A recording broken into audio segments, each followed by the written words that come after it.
The 80th United Nations General Assembly is underway in New York City, and President Trump gave a lengthy speech that covered domestic and foreign issues. He did not hold back his complaints about the international body. Erica Brown is following from the White House.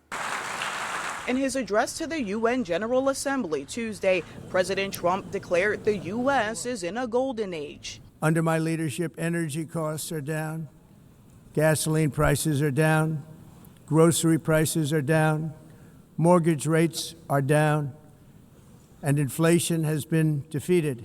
He also dished out harsh criticism to the rest of the world. Your countries are going to hell. The president slammed migration and green energy policies, especially in Europe. You're destroying your countries. They're being destroyed.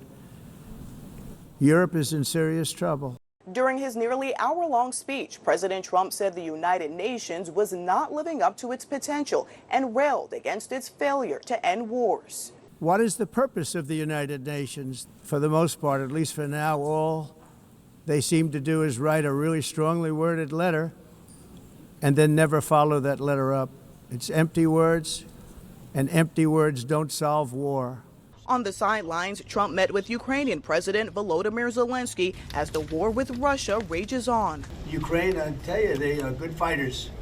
Got to hand it to them. They have a lot of courage, a lot of guts. The president pressed others to stop buying Russian energy, which he says Russia uses to fund the fighting, and got backing from the president of the European Commission. But we have to be faster because every payment is filling Putin's war chest. This cannot be.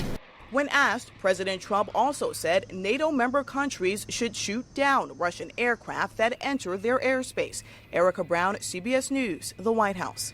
That question to President Trump comes after recent incidents, including Russian aircraft entering Estonian and Polish airspace and unidentified drones that forced the closure of airports in Copenhagen and Oslo just yesterday.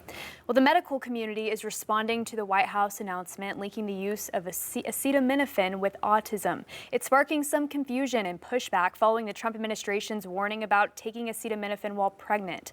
The White House says using the medication may increase the risk of autism.